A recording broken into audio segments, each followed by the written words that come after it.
What's going on, everybody? Shane here from Vulgar Display Gaming, and it's that time of year again where we all break down our top albums of the year.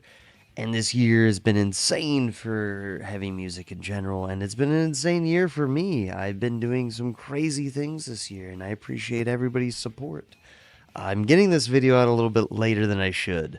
I've been really busy and a lot of things going on. Uh, it's been a year. And this list reflects that because I'm fortunate to say some of these bands on this list I have a personal connection with, which is awesome. Either I've interviewed them, been on a show with them, live streamed their concert, taken pictures at their concert, or I just seen them live. There's only two bands on this list, three bands on this list I did not see live this year at all, out of all these bands, which is pretty cool, And for those bands to even get on this list too, just means they're great bands. There was an insane amount of music that came out this year, and I love hearing everybody's lists because there's so many albums I've missed. There's probably albums that hopefully I could show you. Uh, but without further ado, let's kick this off. I don't need to ramble any further. So I want to start off with number 15. It's a band that didn't have to reinvent the wheel with this album, but they put it a solid album nonetheless. And I'm talking about High on Fire with Cometh the Storm. This album's great. Well, there's nothing in there, but I love that album art. What can I say? They didn't reinvent the wheel. You got those heavy, sludgy riffs. It's just nonstop. Really good track off this that I'd recommend is Burning Down. The music video is kind of weird. They went with like an AI music video, but again, strong album. Didn't get to see them live this year, but High on Fire, Cometh the Storm. Got those crunchy riffs, sludgy riffs. What you expect from Matt Pike doing the thing. So, number 15, again, High on Fire, Cometh the Storm. Now, number 14 is a band I got to see more than a few times this year, as well as I sat down with the singer and guitarist and we had a cool live stream. I got to give away some albums, give away some merch, and this is a great band. They just did a European tour this year. They have just excelled in their musicianship from their previous albums, and they've hit a lot of top 10 lists this year. But without further ado, number 14, Cerus with Maze Envy. This is a death doom album. It's got technical aspects to it. It's got those slow riffs in it. It's got really killer vocals. It's just got everything you want. This is like the soundtrack to a fucking Hellraiser movie almost to me. I love even the intro track, the Azure Eye, where it's like the weird synth stuff. It's really creepy, spooky.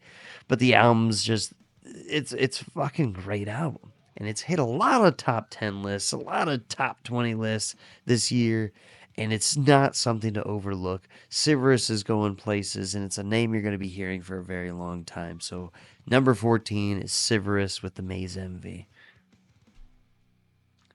Now, moving on is another band that I've actually had a personal connection with. I've known this band for a while personally in the LA area, and I've actually got to, going back to that, with the Cerus album real quick, I actually live streamed one of their shows too. Not the greatest, but, we'll have some of these clips in there maybe. I don't know.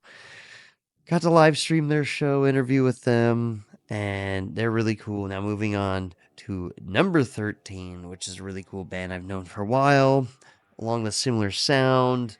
This is more of like another Lovecraftian horror, death doom kind of sound there that'll just, it's crushing riffs, slow, brutal, but without further ado, it's Teeth with the Will of Hate. This is their third full-length album.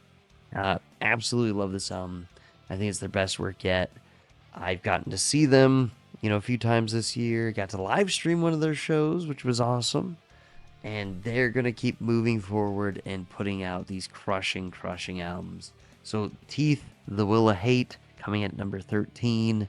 I'm fortunate I've got to know these guys personally for a while. Coming up at number 12 is another band that is with a mastermind behind it, who is a death metal icon, who you may know from the band Acheron. Now, I'm talking about Vincent Crowley with the Anthology of Horror. This is his solo project. He's assembled a killer band. This album is awesome. It's got everything I want in it. I love horror. It's got crushing riffs. It's telling a great story. Great album art, by the way, with all the horror thing themed in it.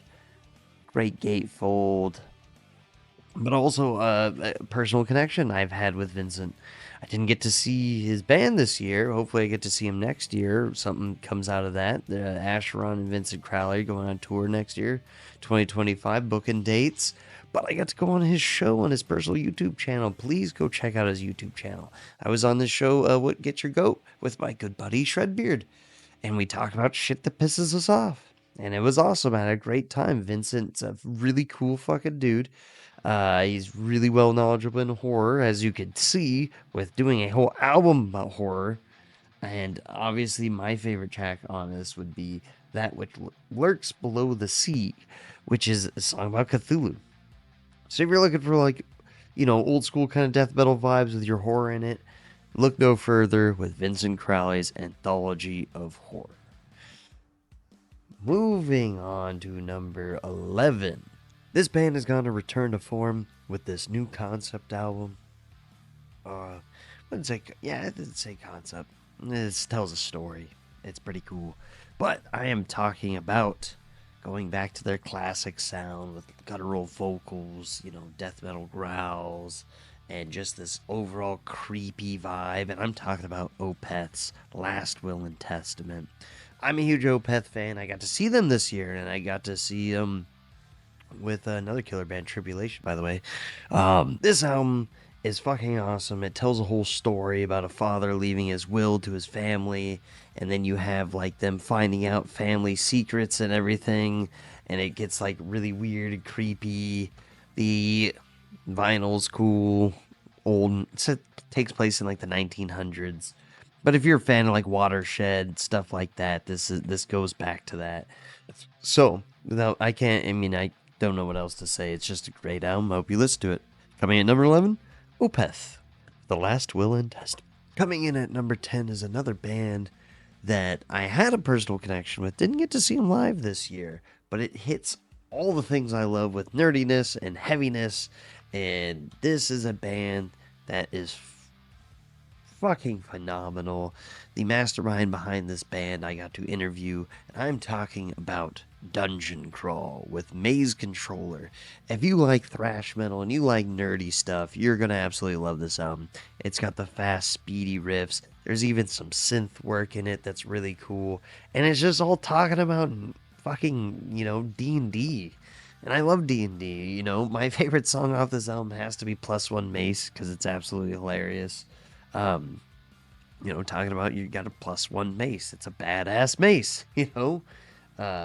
you're gonna be killing shit with it. Maze Controller is supposed to be like a synonym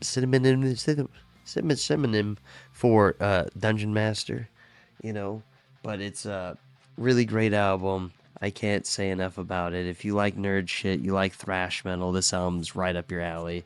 And the artwork is fucking phenomenal by James Bossanova, I believe. If I'm misspelling that or got it wrong, I'll probably correct it on here. But this album art, the sleeve art, it's just fucking great. So, and again, I got to interview him. Cody, he's a great dude. That's the singer of the band. Go check out my interview. It'll be linked down below. If you want to learn more about this band, please go check out Dungeon Crawl. They are going to continue to put out good shit. So anyway, that is number 10 with Dungeon Crawl. Number 9, band I got to see this year. They always kill it live. This album is one of my favorite albums they've ever put out because it's hitting that like Swedish kind of old school death metal and Tomb vibes. I'm getting like kind of more melodic feeling to this. And I'm talking about Gatecreeper with Dark Superstition.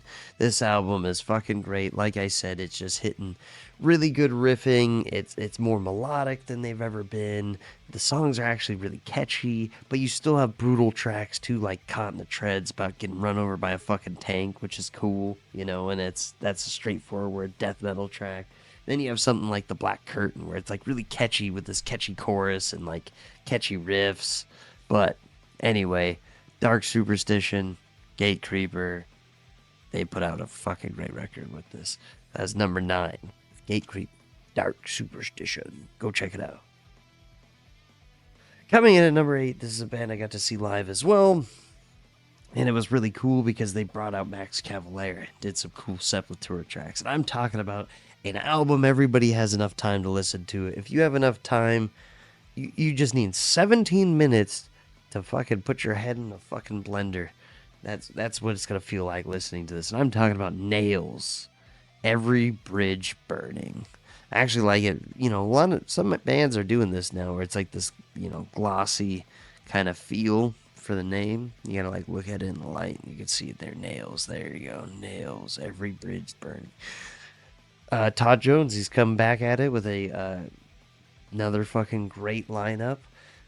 This is their first album in like 8 years or something. With 17 minutes of pure fury, this album hits everything that you want. It does not let up. These are crushing riffs. I can't explain it other than that. It'll non-stop pedal to the metal. You have enough time to listen to this. These tracks live are fucking great. And Nails is going to keep dominating and putting out killer shit. So Nails, Every Bridge Burning, coming in at number 8. Fucking great album. Go pick it up. Now, number 7. I got to see this band, I think like 4 times this year. Although 2 of them were like kind of abridged sets. And they did make some headway. They played on live national TV this year, which was fucking cool. And I was there, which was awesome. That clip will probably be playing right now because it was cool. But not to say that other heavy bands haven't been on there. I mean, Slipknot's been on TV, Lamb of God's been on TV. But this is a younger band that got there a lot quicker, I feel.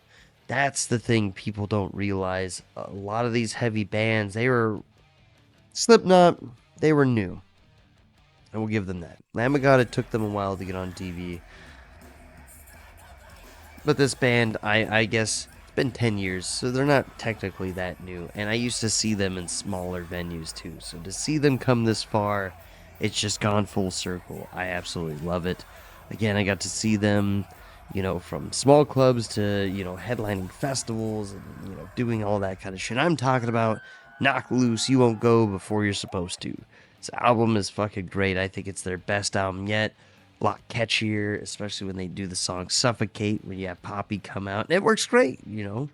Got to see them play that live. Twice with Poppy where she came. 3 times, actually, where she came out. So, it's really good shit. I had a great time.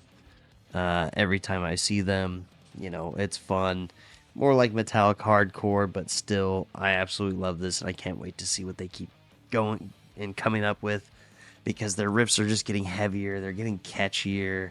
It's still in your face, it's like raw, it's brutal. It's, you know, I love Brian Garris's vocals. Some people don't.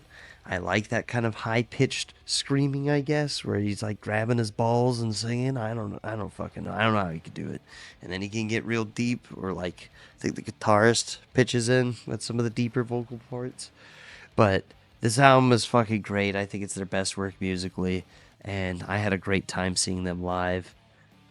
That's what I judged some bands. You know, if I have a good time seeing you live, it's game over. You could put out a good album, but if you're not playing that shit live where it's supposed to sound like, or there's no energy behind that music live, it kind of sucks. Anyway, had a great time listening to Knock Loose. This album's fucking awesome, as well as every time I saw him this year. So, that was number 7. Knock Loose. Coming in at number 6 is another band I had a personal connection with. I got to record one of their live sets. I got to see them twice this year. This album is phenomenal. The aspect of this band is fucking cool. I'm talking about Zapontly, Beating the Drums of Ancestral Force. It's a Death Doom album. And you know what Zapontly means? It means skull rack. At least that's what I found in the native, like Aztecian language or whatever it is. And I can't pronounce it. It'll be popping up right here. The whatever that language is. Forgive me, everybody. I can't pronounce that. It took me a while to learn how to pronounce Zapontly, and I'm probably saying it in the whitest way possible. But this album's great. It's got everything they want on it. The slow crushing riffs again, the slow brutal riffs, the death doom. There's a death whistle in it, which is awesome.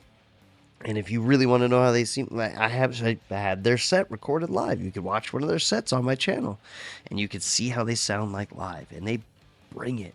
They have a bunch of dates coming up next year. Got some festivals coming up. This band is full of great musicians. Again, two of the other bands on this list, the entire backing band is pretty much Teeth, which is on my list, and they're a great band. So if you like Zapontly, you should go check out Teeth.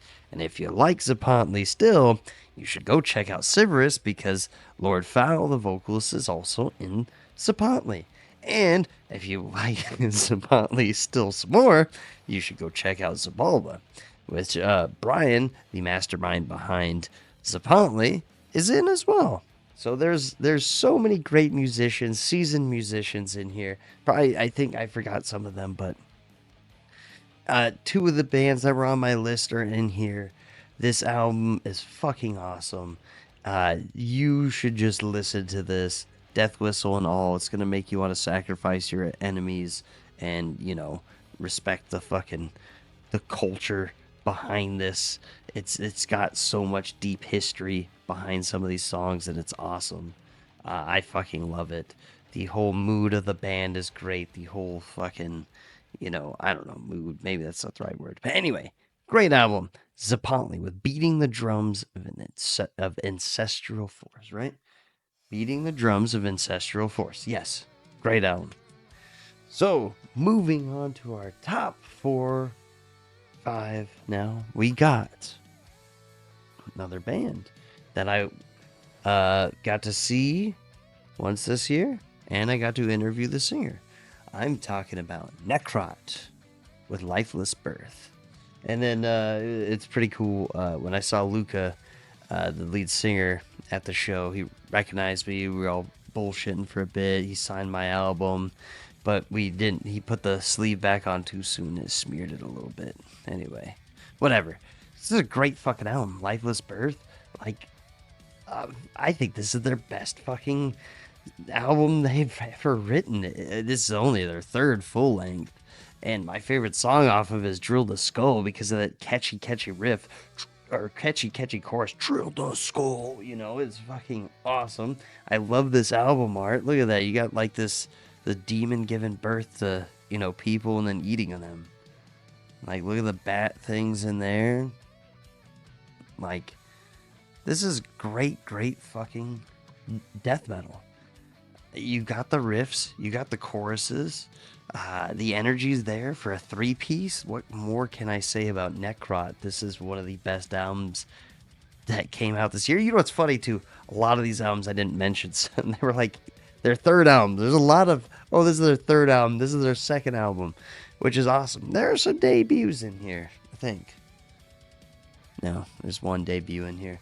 But anyway, Necrot, Lifeless Birth. Go check out my interview with Luca. You could discover on how he, got his passion for seeing live bands or being in a band.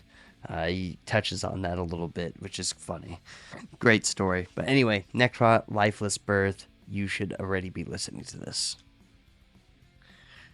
Going on to number 4.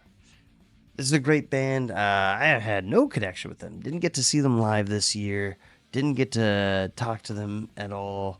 Hopefully I can sometime soon. but got to see them once before at a Metal and Beer Fest. It was awesome. I'm talking about Cryp Surman, the Stygian Rose. I absolutely love doom metal. This is like, if you're a fan of Cathedral, Candlemass, you should already know who Cryp Surman is. You know, like these songs are epic. They tell an adventure. I'm all into that nerdy shit. I absolutely love Brooks, the singer. I love his vocals. Great musicians in here, all of them. There's a bunch of them. Yeah, Mart's cool again. The Stygian Rose. You got your adventurer going to the castle. Glimmers in the Underworld opens it up. It's got some killer like synth work in there. These songs flow really well. It even reminds me of some like, Sabbathy kind of riffs. So if you like doom metal, you will love Crypt Sermon. I absolutely love nerdy metal and adventures and all that shit, and doom. It's one of my favorite genres. So Crypt Sermon, the Stygian Rose, go check it out. Now we're going into the top 3. Let's see what we got. This is a band that needs no introduction. They've been around for 50 years. I got to see them live this year, and they always deliver and never disappoint. I'm talking about Judas Priest, Invincible Shield. I absolutely love this album. I think it was better than Firepower. I think this is some of their best work they've ever put out. And they passed, I'd say 10 years, for at least me personally. These songs going back to like, I wouldn't even say go back to classic Priest, because some of these songs like were kind of different, Panic Attack had some, synth work in it. Some of the songs flowed a lot better, cleaner to me. You have also, there was a 7-inch that if you picked up this, there's a 7-inch with bonus tracks on there. I didn't know. But honestly, my favorite track off it has to be The Serpent and the King. Great track. Judas Priest never disappoints. The Invincible Shield is fucking killer artwork. I love it. Seeing them live was awesome. Rob still got his voice. Glad Richie Faulkner's still writing killer riffs and his heart's all healed. Andy Steep has produced it, and he's created a great Judas Priest record. Everything that you expect. I absolutely love this album. I can't recommend it enough. So just go listen to it. You probably already have. Judas Priest, Invincible Shield, coming at number 3. Now the top 2. Let's see what we got. This is a band with their debut album. Debut studio album. I got to see this band live, and I took professional pictures. Well, not professional, but with a nice camera. And I got to edit some of those pictures, and the band commented on them. They said they were cool. I mean, it meant a lot to me, because I don't know how to take pictures, but I got a photo pass for the show and got to take pictures. So maybe some of those pictures are popping up right now. But I'm talking about Castle Rat with Into the Realm.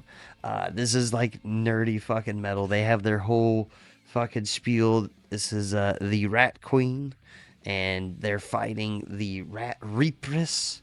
There's a whole story behind it, and even during the show, she's fighting the Rat Repress. The Rat Repress has a sickle or a scythe, and then she has her sword, and they're fighting, and then like the Rat Repress kills the Rat Queen, and I don't know, it's cool. And she even has a chant. Basically, I'm not even talking about the music. I'm talking about the whole show. It's like theatrical. It's cool. It's basically, if you like, Sabbath, classic, 80s kind of heavy metal, traditional heavy metal, a lot of doom elements. You like nerdy stuff in there, slower riffs but crunchy riffs, and then with some groovy stuff in there. Castle Rat, and then they all dress up, and it's really just fucking cool. And then there's like a chant during it, like we all live forever. What is it? Now is forever in this realm, and we all had to repeat that back. Like, it's fucking an experience seeing this band.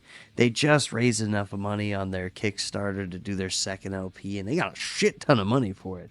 I think like last time I checked, it was like 70-something thousand to do their next album, that people just openly pre-ordered the album without them even releasing anything yet. So that shows they are going places. you're going to hear a lot about Castle Rat, and I hope so. And if this is your first time hearing Castle Rat, go check out this album. Listen to it right now and repeat. You will know what I'm talking about. It's a fun band, fucking great musicians. Uh, the whole experience of watching them is just fucking awesome. So Castle Rat, Into This Realm, their debut studio album, coming in at number 2. Into the realm. Anyway, yeah, they got cool album art too. Yeah, see, look, the Rat Reapers and everything and all that. Fucking cool stuff. Go check them out.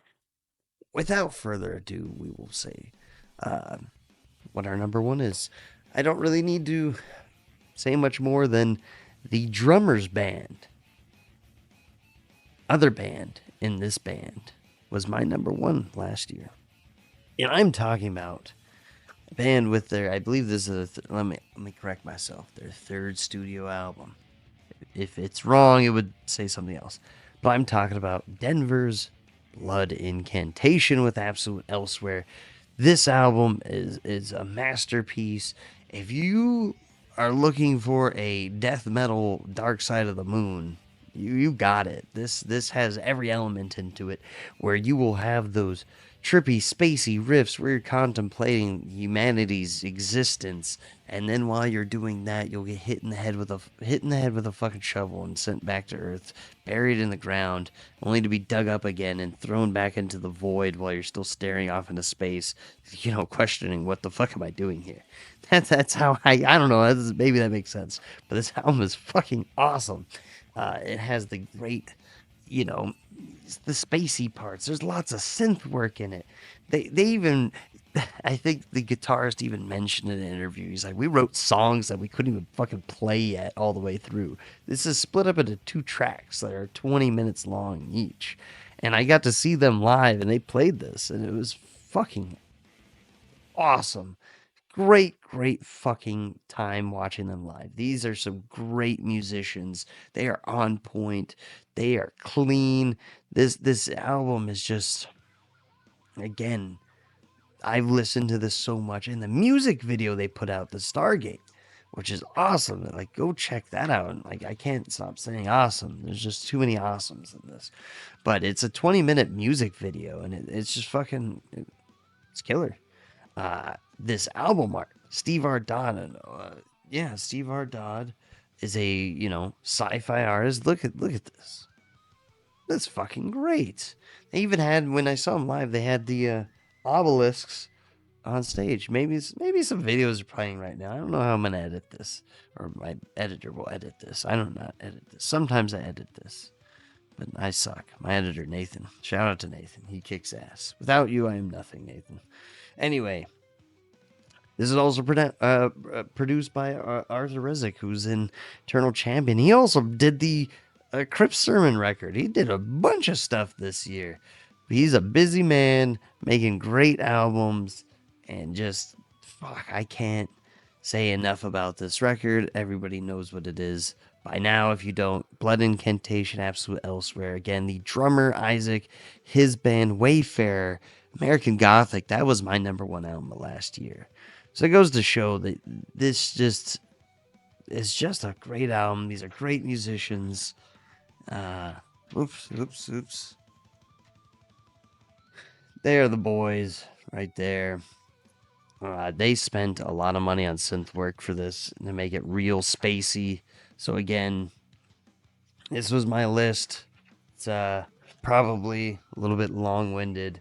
I think everybody has their own list. Tell me what yours is. Again, I can't thank you all enough for even watching this video. If you got through it, hell yeah. If my list sucks, fuck it, tell me. If it's great, tell me. Cool. I would love to see what you were all listening to. Give me some different things. There's so much music that came out this year. I can't fathom thinking a world without like this many good albums coming out. But I'm excited for next year. Hopefully a lot of good stuff comes out next year. I got a lot of stuff I'm working on. We're going to bring you a lot more live shows with even bigger bands that I'm excited about. Hopefully. We're upping our quality for everything across the board. Get you more interviews. Let me know who you want me to talk to, if I can even make it happen. But if your band's working on stuff, send me stuff from your band. Maybe I'll check it out. Some people have, and I love highlighting local bands in the underground. I will always be there to support that. So without keeping you all too much longer, thank you for everything. I hope you all have a great, New Year's and Christmases and whatever else you celebrate. Whatever, just take care, be safe, and let me know what you're all doing for next year. Till next time, everybody. See you later.